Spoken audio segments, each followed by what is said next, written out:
Monsieur Baird, moi je tiens à dire que je me réjouis de pouvoir vous auditionner aujourd'hui, qui plus est parce que dans la situation actuelle, sur les plans budgétaires et économiques, on entend un certain nombre de mensonges éhontés qui nous sont répétés par les amis de la Macronie, par des médias interposés. Je pense que c'est bien que nous puissions aujourd'hui auditionner un économiste. J'avais, Monsieur Baird, quelques questions.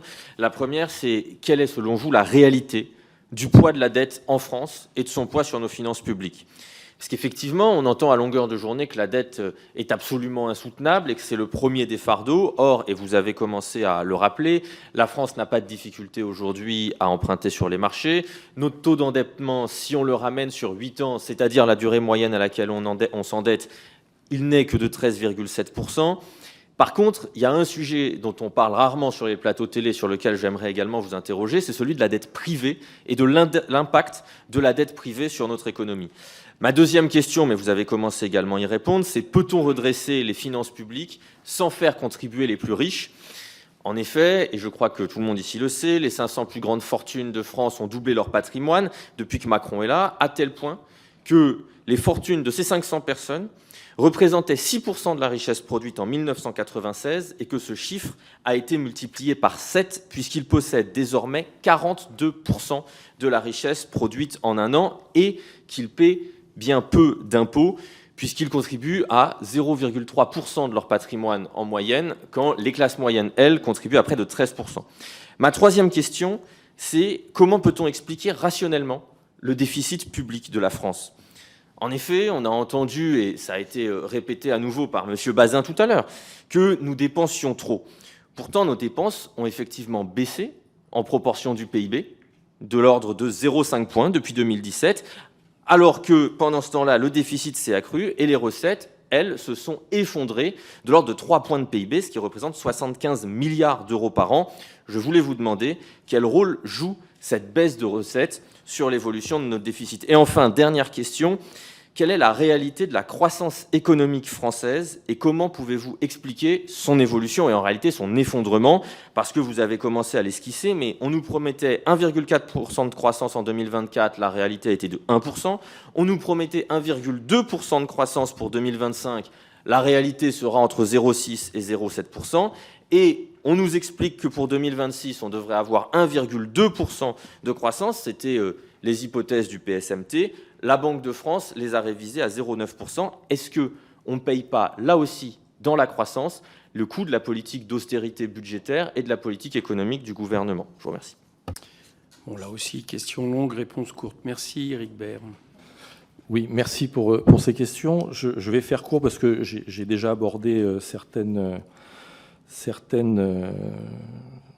dans mes réponses précédentes, j'ai déjà donné des éléments de réponse. La réalité de la situation de la dette, bon, je l'ai dit, je pense qu'elle n'est pas aussi dramatique que ce que l'on présente habituellement, pour un certain nombre de raisons. Bon, j'en ai déjà évoqué certaines. Et ce dont il faut être conscient aussi, quand on parle de la dette publique, c'est pas la même chose que la dette d'une entreprise ou la dette d'un ménage. C'est totalement différent. On parle de choses totalement différentes. Et la dette publique n'a pas à être gérée comme la dette d'un ménage ou d'une entreprise. Ce sont deux choses totalement différentes.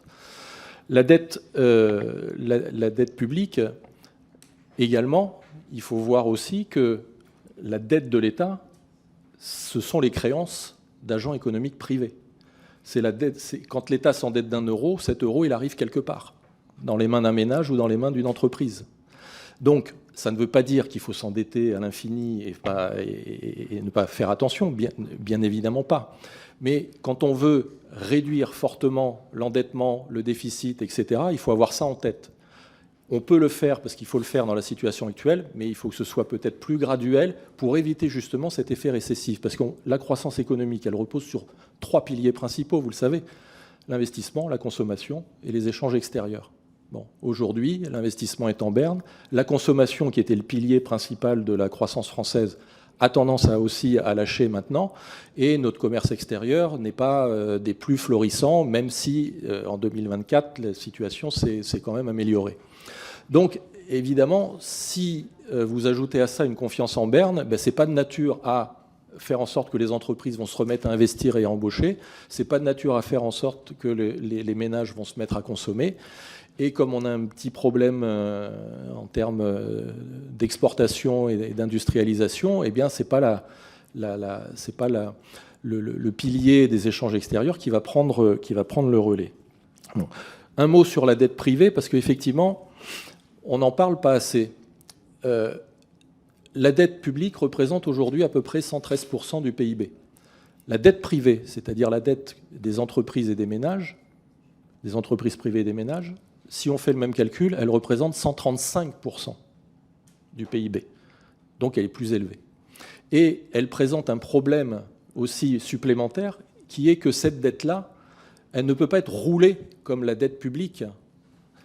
Alors, ça ne veut pas dire que la dette publique, il faut la rouler tout le temps, etc. Mais l'État a cette possibilité-là. Et l'État, lui, ce qu'il doit veiller, c'est être en mesure de payer les intérêts sur la dette, ce qui assure la confiance de ses créanciers, et donc des taux d'intérêt plus faibles. Mais dans le cas de ménages, alors les entreprises peuvent faire rouler momentanément leur dette, mais la dette d'un ménage, elle doit être remboursée à un moment. Et on a vu depuis une vingtaine d'années que la dette des ménages, justement, a augmenté, a pas beaucoup augmenté comparé à nos partenaires européens. Et l'explication, parce qu'à 95%, la dette des ménages, c'est de l'immobilier. Donc ce sont les prix de l'immobilier qui ont accéléré et accru cette dette-là. Et ça, on a vu ce qui s'est passé aux États-Unis quand des ménages surendettés pour acheter un bien immobilier ne peuvent plus rembourser. Donc ça, peut-être qu'il faudrait y regarder, y faire attention. Je ne dis pas qu'on est dans une situation pré-crise financière en France, bien évidemment non, mais ça, c'est quelque chose de problématique. Et l'endettement trop important des entreprises aussi peut poser des problèmes. Et donc, je termine en un mot sur... il me semble du coup, d'après ce que j'ai dit, que vouloir mener une politique très fortement austéritaire, de toute façon, une politique austéritaire, mécaniquement, ça a un effet récessif sur le taux de croissance.